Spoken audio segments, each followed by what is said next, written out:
다 같이 묵도하심으로 9월 셋째 주일 거룩한 예배를 하나님께 올려드리겠습니다.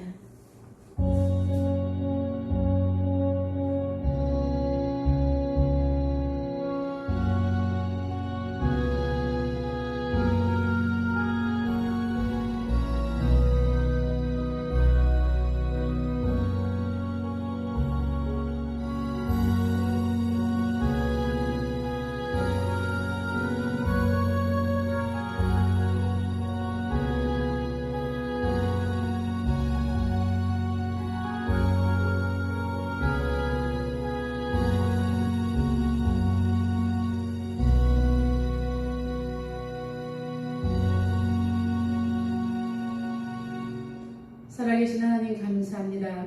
저희들을 사랑하여 주시고 거룩한 주일 예배로 불러주심을 진심으로 감사합니다.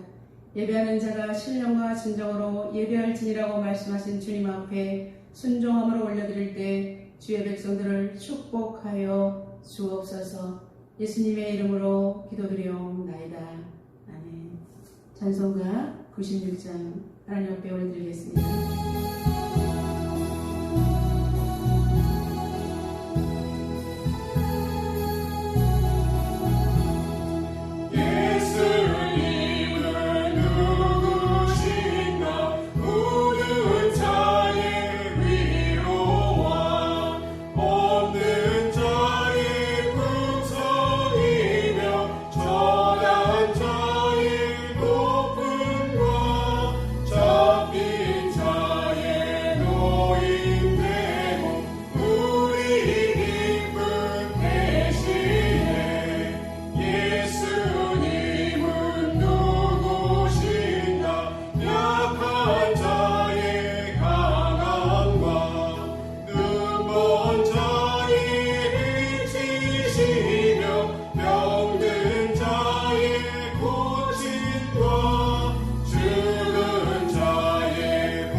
사도신경으로 우리 신앙을 고백하겠습니다. 나는 전능하신 아버지 하나님 천지의 창조주를 믿습니다. 나는 그의 유일하신 아들 우리 주 예수 그리스도를 믿습니다. 그는 성령으로 잉태되어 동정녀 마리아에게 나시고 본디오 빌라도에게 고난을 받아 십자가에 못 박혀 죽으시고 장사된 지 사흘 만에 죽은 자 가운데서 다시 살아나셨으며 하늘에 오르시어 전능하신 아버지 하나님 우편에 앉아 계시다가 거기로부터 살아있는 자와 죽은 자를 심판하러 오십니다. 나는 성령을 믿으며 거룩한 공교회와 성도의 교제와 죄를 용서받는 것과 몸의 부활과 영생을 믿습니다. 아멘. 찬송가 250장 힘차게 부르겠습니다.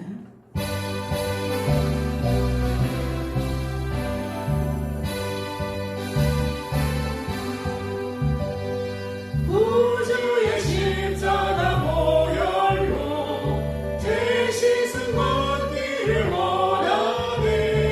내 죄 씻으신 주님을 찬송합시다. 찬송합시다. 찬송합시다.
합심으로 통성으로 기도하며 나가도록 하겠습니다. 살아계신 하나님 아버지 감사합니다. 저희들에게 거룩한 주일을 허락하시고 이렇게 하나님 아버지 하나님 앞에 말씀을 받고자 합니다. 성령 하나님께서 임재하여 주시고 하나님께서 직접 대언하여 주시옵소서. 하나님 아버지 말씀하신 그 말씀을 따라 우리가 하나님 아버지 세상에 나가 살 때에 믿음으로 승리할 수 있는 복된 말씀이 되게 하여 주옵소서. 살아계신 하나님 아버지 온 세상을 주님의 거룩한 볼로 덮어 주옵소서. 하나님 코로나로 인해서 많은 사람들이 힘들어하고 지쳐가고 있습니다. 이 나라 민족을 치유하시고 주의 백성들을 위로하시고 격려해 주시며 하나님 아버지 많은 사람들이 주께 나와 생명의 길로 걸어갈 수 있도록 하나님 도와 주시옵소서. 오늘 말씀을 통해서 하나님 아버지 새 생명이 살아나는 놀라운 역사가 일어날 수 있도록 주님 일하여 주시옵소서. 예수님의 이름으로 기도드려옵나이다. 하나님 아버지 말씀대로 이루어지게 하여 주옵소서. 예수님의 이름으로 기도드려옵나이다. 아멘. 하나님 말씀 보겠습니다. 하나님 말씀 구약성경 에스겔 47장 1절부터 12절 말씀입니다. 구약 1227쪽에 있습니다. 그가 나를 데리고 성전문에 이르시니 성전의 앞면이 동쪽을 향하였는데 그 문지방 밑에서 물이 나와 동쪽으로 흐르다가 성전 오른쪽 제단 남쪽으로 흘러내리더라. 그가 또 나를 데리고 북문으로 나가서 바깥길로 꺾여 동쪽을 향한 바깥문에 이르시기로 본즉 물이 그 오른쪽에 스며 나오더라.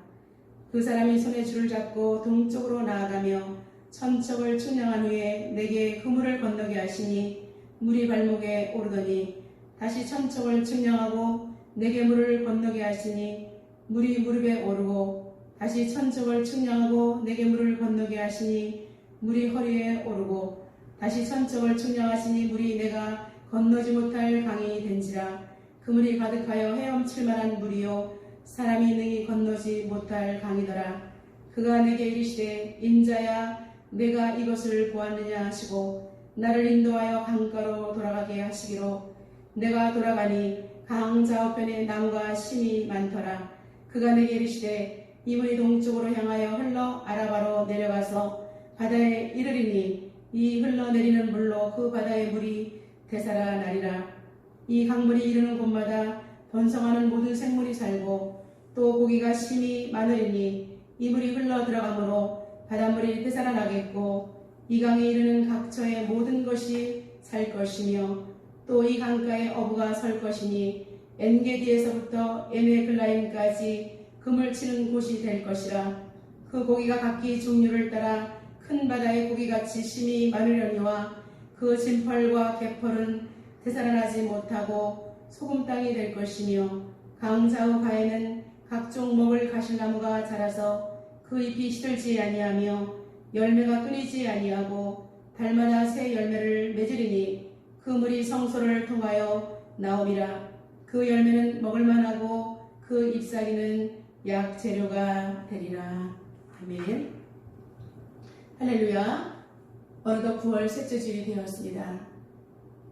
시공간을 초월하고 계신 하나님 앞에 어느 곳에 있든지 신령과 진정으로 예배하시기를 주님의 이름으로 축원합니다. 오늘은 하늘 보좌에서 흘러나오는 생명수라는 말씀으로 은혜를 나누겠습니다. 하나님께서는 에스겔 선지자에게 여러 번 나타나셨습니다. 그리고 그에게 이스라엘 민족에 대한 환상을 보여주시면서 이스라엘 백성에게 나아가라고 말씀하셨습니다.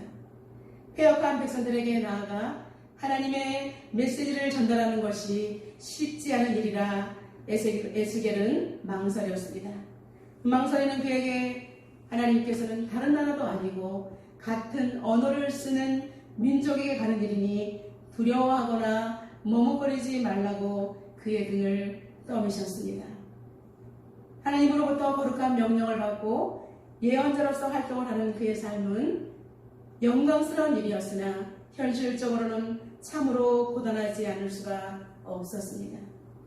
그의 행동 하나하나에는 다 하나님의 뜻이 들어있었는데 가난과 궁핍 그리고 전쟁의 소용돌이 속에서 괴로움을 당하는 그들의 앞날을 재현해야 하는 아픔과 고통이 따랐기 때문입니다. 무엇보다도 불순종으로 바닥을 치고도 제대로 회개하지 못하는 소기에 경있는 것과 같은 그들에게 하나님의 마음을 전달하는 것이 가슴이 아팠던 것입니다. 지금은 마지막 때입니다. 저 역시 주의 종의 한 사람으로서 거룩한 부담감을 느낍니다. 사명을 감당해야 하지만 현실이란 거대한 담벼락을 느끼기 때문입니다. 말씀을 묵상하며 에스겔 선지자의 마음이 느껴져서 한동안 마음이 먹먹했습니다. 강물을 내려다보면서 복잡한 마음을 달래고 있는 그를 하나님께서는 성전으로 이끌어오셨고 장차 나타나게 될 하나님 나라의 기적을 예고해 주셨습니다. 첫째, 에스겔이 본 환상은 성전의 제단에서 생명수가 흘러나오는 것이었습니다. 1절 다 같이 읽겠습니다. 그가 나를 데리고 성전문에 이르시니 성전의 앞면이 동쪽을 향하였는데 그 문지방 밑에서 물이 나와 동쪽으로 흐르다가 성전 오른쪽 제단 남쪽으로 흘러내리더라. 에스겔은 하나님의 손에 이끌려 들어간 성전에서 놀라운 광경을 보게 됩니다. 성전 동쪽의 문지방 밑에서 물이 흘러나오는 것입니다. 그 물이 동으로 흐르다가 이제 성전 우편 제단 남쪽으로 흘러내리는 환상을 보았습니다.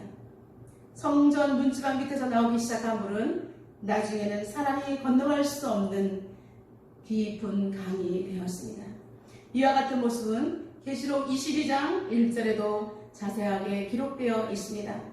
또 그가 수정같이 맑은 생명수의 강을 내게 보이니 하나님과 및 어린 양의 보좌로부터 나와서 에스겔이 본 환상 중 성전제단 밑으로 흘러나오는 물은 무엇을 의미하는 것일까요? 흘러나오는 물의 수원지는 바로 하나님의 보좌였습니다. 하늘문이 열리고 거룩한 하나님의 보좌로부터 생명이 흘러 제단을 적시고 그리고 죽음뿐인 황무지로 흘러갔던 것입니다. 보좌에서 흐르는 물의 생명의 그런지는 바로 하나님 되심을 우리에게 깨닫게 하시는 하나님의 레슨입니다. 물은 인류에게 있어 가장 중요한 생명과 직결됩니다. 강줄기를 따라 사람들이 모여 살게 되고 그것이 어느덧 마을이 되며 도시를 이루는 것을 우리는 볼 수가 있습니다. 에스겔에게 보이신 환상은 이스라엘 백성이 하나님의 성전을 빼앗기고 결국은 바벨론의 포로로 끌려가서 노예로 전락한 그들에게 다시금 생명의 젖줄기를 흘려보내심으로 말미암아 그 백성으로 다시 회복의 기회를 주시겠다는 은혜의 징표입니다. 결국 이스라엘 회복은 하나님과의 참된 만남인 성전으로부터 시작될 수 있다는 것을 암시합니다.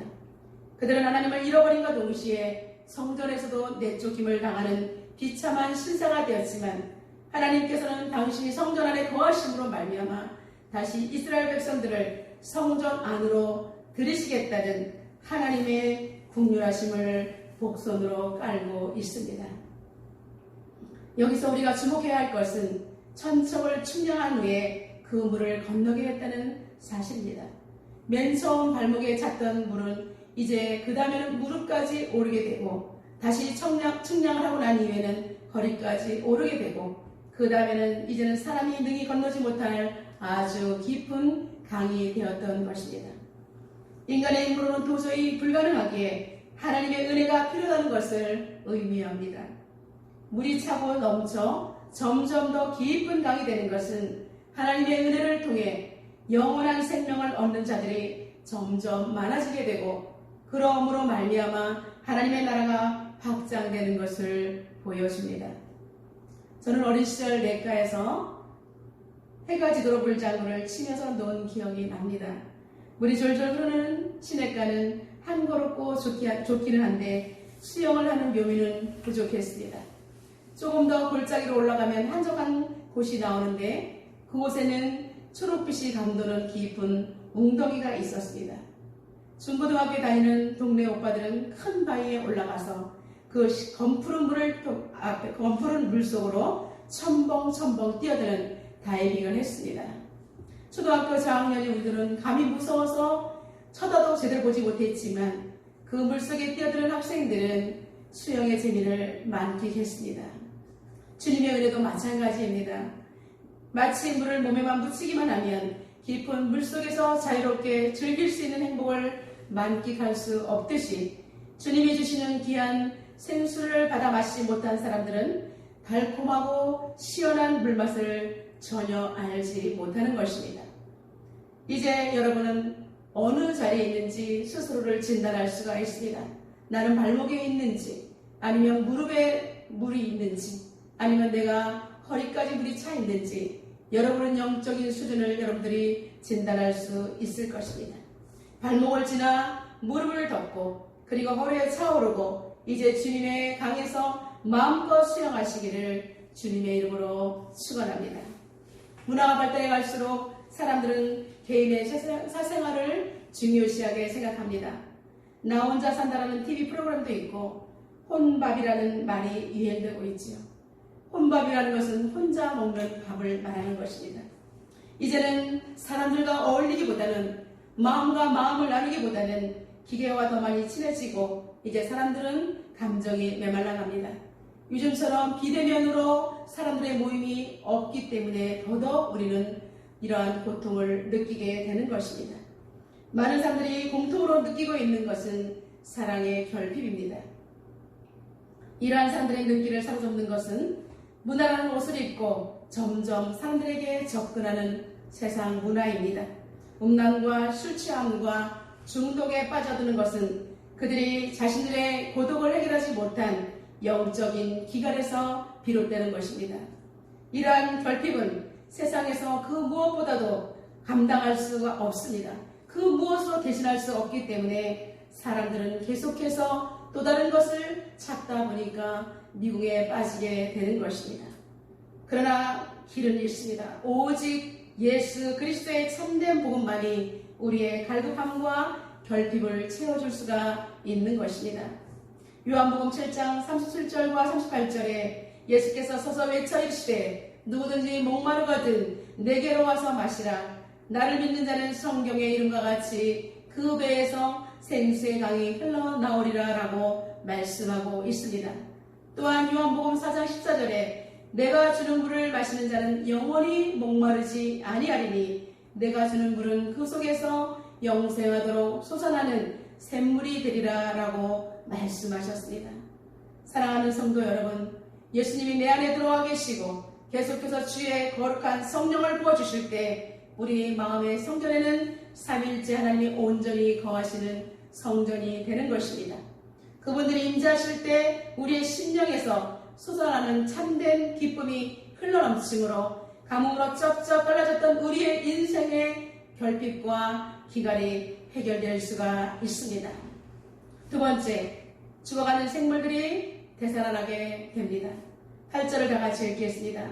그가 내게 이르시되 이 물이 동쪽으로 향하여 흘러 아라바로 내려가서 바다에 이르리니 이 흘러내리는 물로 그 바다의 물이 되살아나리라. 예루살렘 성전에서 발원한 물은 동쪽으로 흘러내려 팔레스타인의 저지대인 아라바로 내려가서 급기야는 사해 바다에 이를 것입니다. 사막과 같이 척박한 토양인 아라바에 생명의 물길이 닿게 되자 놀라운 현상이 벌어지게 되는 것입니다. 사해 바다는 더 이상의 물이 흘러가지 못하고 막힌 곳입니다. 받아들이기만 하고 밖으로 배출하지 못하기 때문에 그 안에는 다른 생물들이 살아갈 수가 없습니다. 사해는 소돔과 고모라 지역으로서 역사적으로도 심판으로 멸망한 죽음의 땅이기도 합니다. 그러한 곳에 생수가 흘러들어갈 때 죽음의 바다를 하나님께서는 소생케 하신다라고 말씀하셨습니다. 이와 마찬가지로 죽을 수밖에 없고 심판의 위기에 놓여있는 인간이 예수 그리스도의 보혈의 능력으로 죽음에서 생명으로 옮겨지게 되었습니다. 요한복음 5장 24절에 내가 진실로 진실로 너희에게 이르노니 내 말을 듣고 또 나 보내신 이를 믿는 자는 영생을 얻었고 심판에 이르지 아니하나니 사망에서 생명으로 옮겼느니라 라고 분명히 말씀하고 있습니다. 이것이 복음인 줄로 믿습니다. 물길이 다다른 곳에는 어떠한 변화들이 있었을까요? 물이 이르는 곳마다 모든 생물이 소성하게 살게 되었고 고기도 심이 많게 되었습니다. 그곳에 이제 강이 생기게 되었고 어부들이 생겨나게 되었습니다. 어부들은 엔게디에서부터 에레글라임까지의 강가에 그물을 치게 되었습니다. 어부들은 인간에게 구원을 전하는 복음 전도자를 의미하며 그들이 내린 그물은 제자들을 모으기 위한 전도 활동을 뜻합니다. 메마른 곳에 고기들이 펄떡거리며 살아 숨쉬고 어부의 어장 안으로 들어오게 되는 것입니다. 주님의 복음이 닿는 곳마다 생명이 접붙임바되어서 치유와 회복의 놀라운 역사가 일어나는 것을 말합니다. 우리에게 전능자의 그늘이라고 잘 알려진 짐 엘리엇 선교사의 이야기입니다. 짐과 그의 약혼자 엘리자베스는 1953년 에콰도르 선교사로 부름을 받고 현지에서 결혼식을 올렸습니다. 그 후 엘리엇은 인디언 사역을 계속했으며 아우카족에게 들어갈 계획을 세웠습니다.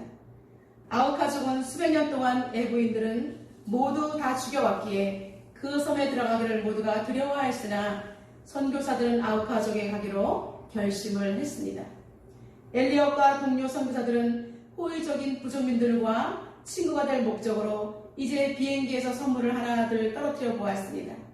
그리고 나서 이제 그들은 이제 간단한 짐만 챙겨서 잔인하기로 소문난 아우카 족속들을 향해서 내려갔습니다.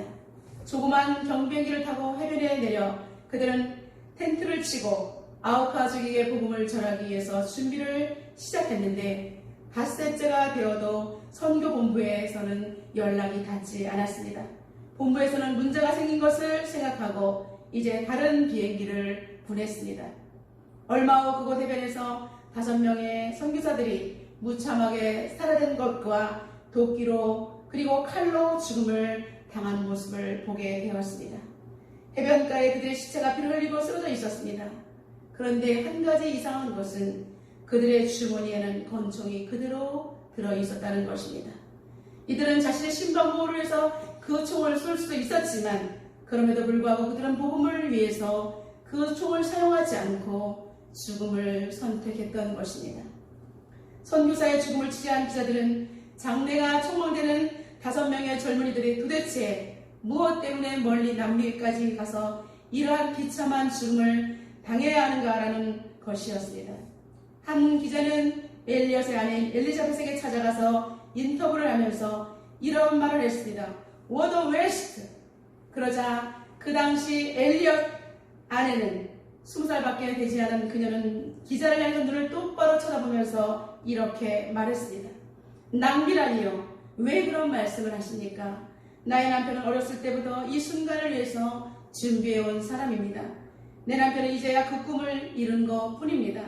이후로 다시는 내 남편의 죽음을 낭비라고 말하지 마십시오. 엘리엇이 힌튼 대학교에 다닐 때부터 적었던 글과 일기를 그의 아내는 모아서 출간을 했습니다. 그 속에는 깜짝 놀랄 만한 말들이 적혀 있었습니다. 이 글들을 적을 당시 엘리엇은 겨우 19살로 대학교 2학년이었습니다. 순교할 당시 나이가 29살이었기 때문에 이 글을 벌써 10년 전에 썼다는 것입니다. 하나님, 이 부족한 나무토막 같은 인생에게 주의 불을 붙여 주소서. 내가 주를 위해 탈 수 있도록 나의 삶을 주께서 소멸시키십시오. 이 몸은 주의 것입니다. 나는 오래 사는 것을 원치 않습니다. 그는 하나님의 전능자의 그늘 아래서 그분과 함께 더 풍성한 삶을 살기를 구하였던 것입니다. 이 젊은이들의 아내 5명은 이제 갓 태어난 아이들을 부둥켜 안고 남편이 순교한 그 나라를 다시 찾아가게 되었습니다. 남편들이 못다한 일들을 우리가 마저 해야 한다고 생각한 그들은 복음을 들고 그 잔인하기 짝이 없는 아우카족을 다시 찾아 나섰던 것입니다. 지미의 아내 엘리자베스는 1년간 간호사 훈련을 받고 아우카족을 위해서 여러 해 동안 헌신하였습니다. 아우카족의 주장이 어느 날 부인에게 물었습니다. 우리를 위해서 이렇게 애써서 수고하는 이유가 무엇입니까? 부인은 이렇게 대답했습니다. 나는 5년 전에 당신들이 죽인 선교사의 아내입니다. 그러나 하나님은 당신들을 사랑하기 때문에 나는 여기에 오게 되었습니다. 부인의 말을 들은 아우카족 주장과 모든 사람들은 감동을 받고 모두 예수 그리스도를 영접하게 되었습니다. 그 당시 아우카족의 주장이었던 사람이 빌리그레암 목사님의 설교하는 예배에서 간증을 하게 되었습니다. 그는 이렇게 간증합니다. 우리들은 그분들에게서 복음을 받고 하나님을 믿게 되었습니다. 그 젊은이들의 희생이 아니었다면 우리는 아직도 그렇게 살고 있었을 것입니다. 그분들의 죽음으로 인해 우리들은 빛을 보게 되었습니다. 우리도 오래 살기를 원치 않습니다. 주님처럼 그리고 그분들처럼 살기를 원합니다. 짐 엘리엇과 동료들이 살아나간 지 수십 년이 지난 후에 이제 그 섬에는 수백 개의 교회가 생겨났으며 그들을 살해했던 사람들은 현재 와우라니 교회 담임 목사와 지도자로서 활동하고 있습니다. 엘리엇이 죽고 나서 태어난 엘리엇의 아들이 이제 자라서 그 마을 교회의 목사가 되었습니다. 지금 엘리엇이 순교한 지 어느덧 60년이 지나고 있습니다. 지금도 엘리엇으로 인한 부흥과 선교의 역사는 계속 이어지고 있습니다. 사랑하는 성도 여러분, 이처럼 하나님의 역사는 사람을 무참하게 죽이면서도 죄인지도 모르는 죽음의 섬 아우카족에게도 생명의 물을 흘려보내셨습니다. 그들에게 생명물이 닿자 그들은 죽음의 골짜기 아골 골짜기와 같은 그 섬이 전도자로 바뀌게 되고 또 다른 생명을 살려내는 귀한 도구로 사용하셨던 것입니다. 이제 생명의 물이 다다른 곳에는 세 번째 나무가 자라서 약 재료가 될 것이라고 말씀하고 있습니다. 12절을 다 같이 읽겠습니다. 강 좌우가에는 각종 먹을 가실 나무가 자라서 그 잎이 시들지 아니하며 열매가 끊이지 아니하고 달마다 새 열매를 맺으리니 그 물이 성소를 통하여 나오리라. 그 열매는 먹을만하고 그 잎사귀는 약 재료가 되리라. 성소에서 발현된 물로 인하여 강 좌우에 각종 실과나무가 자라나기 시작합니다. 열매를 맺고 가슬이 끊이지 않고 주렁주렁 열리게 된 것입니다. 계시록 22장 2절에 강 좌우에 생명나무가 있어 12가지 열매를 맺되 달마다 그 열매를 맺고 그 나무 잎사귀들은 만국을 치료하기 위하여 있더라 라는 말씀과 같은 말씀입니다. 불모지와 같은 메마른 땅에 성소에서 흘러나온 물이 감으로 말미암아 그곳은 생물들이 살아날 뿐 아니라 마침내 열매를 맺는 풍성함과 넉넉함을 보여주고 있습니다. 그런데 반대로 물은 닿지만 소성되지 못하는 곳이 있다라고 오늘 본문에서는 말씀하고 있습니다. 사해에 우기가 닥치면 바닷물은 넘쳐서 진펄과 개펄이 되는 것입니다. 그러나 그곳에 모인 물은 곧 증발하여서 강한 소금 기운만 남게 돼서 생물이 살 수가 없다고 합니다. 더욱이 그곳은 강물이 이르지 못하는 지역이기 때문에 생물이 소성할 수가 없습니다. 이제 그곳에 남은 소금은 부패를 막는 역할을 하지 못하고 오히려 진한 소금의 기운으로 말미암아 생명체와 열매 그리고 번영에 대해서 해를 끼치는 역할을 하게 된다고 합니다. 소금이 진펄에 들어가서 오히려 생명을 해치는 역할을 하는 것과 마찬가지로 우리 주위에는 하나님을 빙자하여 부패함으로 말미암아 복음까지도 왜곡시켜서 사회와 교회에 해를 끼치는 그러한 집단들이 있습니다. 바로 이단과 잘못된 단체들입니다. 하나님께서는 결코 그들의 불의를 가만히 두지 않을 것입니다. 오직 생명 살리는 일에 헌신하는 저와 여러분 되시기를 주님의 이름으로 축원합니다. 사랑하는 성도 여러분, 진정한 열매는 무엇일까요? 진정한 열매는 어떻게 하면 맺을 수 있을까요? 그것은 바로 교회의 회복에서부터 시작됩니다. 마이클 호튼이 지은 세상에 포로된 교회라는 저서가 있습니다. 1995년도 미국 복음주의 출판협의회에 선정하였고 기독교와 사회 부문에서 골드 메달리언상을 수상한 책입니다.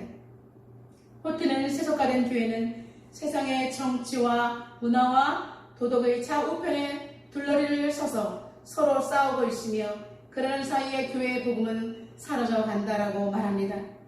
교회 세속화의 근본 원인이 세속주의의 정확한 핵심을 파악하지 못한 채 무분별하게 기독교 국가 건설에 허망에 빠져 있다라고 지적하고 있습니다. 세속화로 포로된 교회, 세상의 문화 속에 포로가 된 교회, 여러분 이러한 교회를 다시 구출하려면 아버지 하나님, 하나님과의 올바른 관계만이 우리는 세속화된 교회를 세상 밖으로 이끌어낼 수가 있습니다. 그리고 다시 세상의 복음과 빛을 증가할 수 있는 그러한 바른 교회가 될 수가 있는 것입니다. 오직 교회다운 교회가 되기 위해서는 다시금 주님의 거룩한 임재가 계속되어야 한다고 호트는 역설하고 있습니다. 하나님의 영광, 그리고 하나님의 나라, 그리고 하나님의 뜻을 구하는 것만이 교회가 교회답고 그리고 살아날 수 있는 유일한 길이라는 것입니다. 사랑하는 성도 여러분, 이제 우리는 말씀을 받고 오늘도 세상을 향해 파송됩니다. 참된 회복은 오직 보좌에서 흘러나오는 생명수 외에는 없습니다. 성령 하나님의 강력한 기름 부심 속에 강단에서 선포되는 생명수 말씀을 우리가 먼저 흡족하게 받아 마셔야 합니다. 그리고 우리가 필요한 곳에 흘려보낼 수 있는 그러한 통로자가 되어야 합니다. 우리가 흘려보내지 아니하면 동맥경화가 이루어지게 되고 그리고 마치 사해 바다가 되어서 다른 생물을 해치는 진펄과 개펄의 역할밖에는 하지 못할 것입니다. 지금은 모두가 아픈 때입니다. 이것저것 다 주의 은정이 필요한 때입니다. 그들에게 일회성이 아닌 지속적인 안정과 회복을 안겨주기 위해서는 내가 몸담은 공동체에서 주님의 생명을 전달하는 하나님의 거룩한 사람으로 살아내는 것입니다.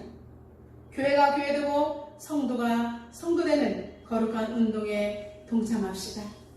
이것이 주님이 원하는 성전 정화 운동입니다. 주님께서는 생명의 말씀을 보좌에서 흘러내시고 다시금 교회가 깨끗이 씻김바 되어서 성도들이 씻김을 받고 세상 가운데 온전한 주님의 향기요 편지가 되기를 원하시는 것입니다. 이제 우리는 먼저 하나님 앞에 기도함으로 우리의 모든 작은 행위까지라도 귀한 약재로 쓰임을 받는 저와 여러분 되시기를 주님의 이름으로 축원합니다. 보좌에서 흘러나오는 생명수로 말미암아 이 나라 민족을 덮고 그리고 한국교회와 열방이 치료되기를 위해서 기도합시다. 그리할 때 하나님께서는 우리가 속해 있는 작은 공동체, 우리의 가정과 자녀와 일터를 축복해 주실 것입니다. 이제 우리 남은 생에는 한국교회가 건강하게 다시 비상할 수 있도록 예배의 회복을 위해서 하나님 앞에 기도하는 것입니다. 이제 땅에 떨어진 교회의 이상을 다시 세우며 살아계신 하나님의 영광이 더 크게 나타나도록 우리는 사명자의 삶을 사시는 저와 여러분 되시기를 주님의 이름으로 축원합니다. 오늘 주신 말씀 붙들고 우리 하나님 앞에 통성으로 기도하며 나가도록 하겠습니다. 살아계신 하나님, 오늘도 우리에게 보좌에서 흘러나오는 생명수란 말씀을 허락해 주셨습니다. 하나님 아버지, 우리의 심령 가운데 주님의 생수가 흐르게 하여 주시옵소서. 복음을 잃어버린 자들에게 흘러 보내주시옵소서. 주님을 모르는 자들에게 주님의 생명수가 흘러가게 하여 주시옵소서. 아버지 하나님, 내가 거룩한 통로가 되기를 원합니다. 먼저 하나님 보좌에서 흘러나오는 생명수 흡족하게 받아 마시게 하시며 하나님 아버지 우리를 통해서 세상 가운데 불모지로 거룩한 주님의 생명의 물질기가 흘러갈 수 있도록 축복하여 주시옵소서. 그러므로 말미암아 강바닥에 다시 물질기가 닿음으로 생명이 수련되고 아버지 하나님 많은 물고기들을 살아날 수 있도록 주님 축복하여 주시옵소서. 하나님 아버지 오직 복음만이 지금의 어려움을 해결할 수 있습니다. 교회가 위기에 빠져 있습니다. 하나님 예배가 회복될 수 있도록 인도하여 주시옵소서. 다시금 모여 하나님을 찬양하고 예배함으로 말미암아 하나님의 거룩한 생명수 흘려보낼 수 있는 거룩한 통로가 되게 하여 주시옵소서.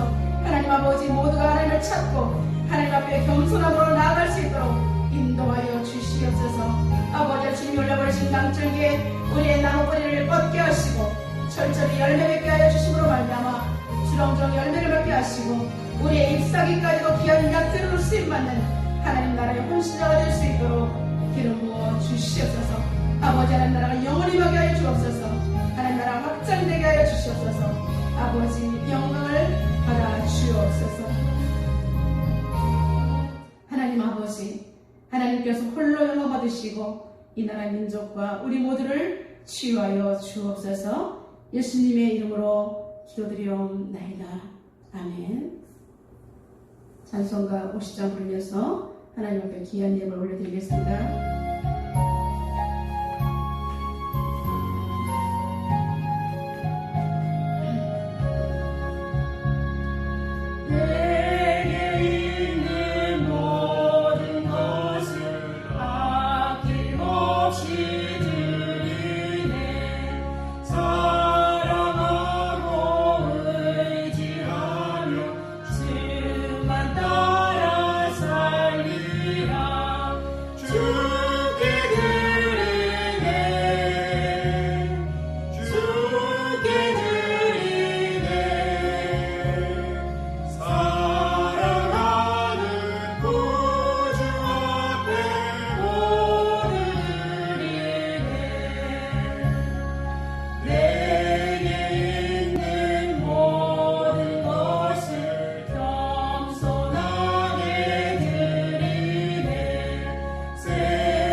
살아계신 하나님 감사합니다. 사랑하는 주의 백성들이 하나님 앞에 귀한 예물을 올려드립니다. 기도하며 마음과 뜻과 정성을 다해 올려드릴 때 하나님께서 받으시고 주의 백성들을 축복하여 주옵소서.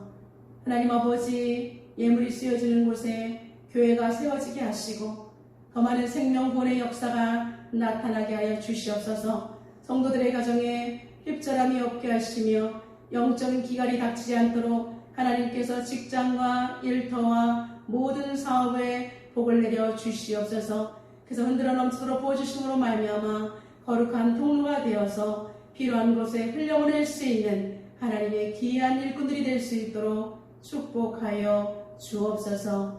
예수님의 이름으로 기도드리옵나이다. 아멘.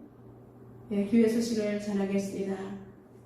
9월 셋째 주가 되었습니다. 여러분 모두 건강하시고 어느 곳에 있든지 영적인 관리를 잘 하셔서 나태하지 않도록 하나님 보시기에 합당한 성도가 되시기를 주님의 이름으로 축원합니다.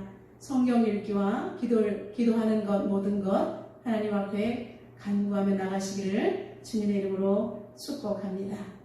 이제 찬송가 부르고 620장 부르고 축도로 예배를 마치겠습니다.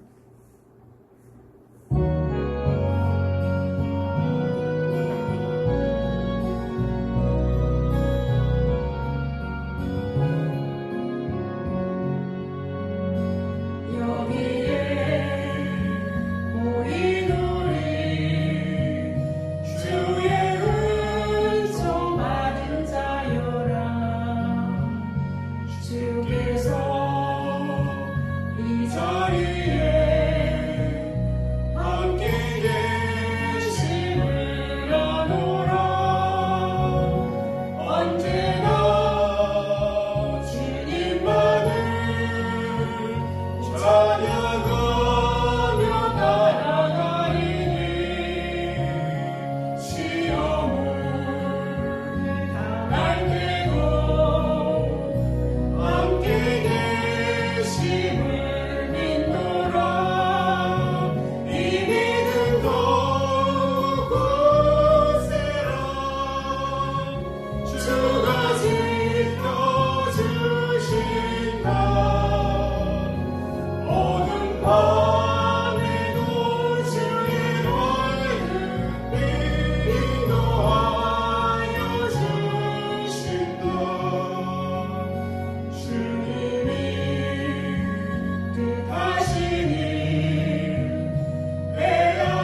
인도하여 주신다. 하나님 아버지, 오늘도 말씀을 받고 세상으로 파송됩니다. 우리를 불모지와 같은 곳에 홀로 보내지 마시옵시고 하늘 보좌에서 흘러나오는 거룩한 생명수 함께 흘려보내 주시옵소서. 하나님 아버지, 우리가 보좌에서 흘러나오는 생명수 흡족하게 받아 말씀으로 말미암아 거룩한 통로가 되어서 또 다른 생명을 살려낼 수 있는 거룩한 약재료가 될 수 있도록 성령 하나님 기름 부어 주시옵소서. 이제는 우리 구주 예수 그리스도의 은혜와 하나님 아버지의 극진하신 사랑과 성령님의 내주 교통 충만한 은혜를 받고 도전하며 결단하는 사랑하는 성도들 머리 위에 그리고 그들의 가정 위에 예일교회와 한국교회에 이 나라 민족과 세계 열방 가운데 이제부터 영원까지 함께 있을지어다.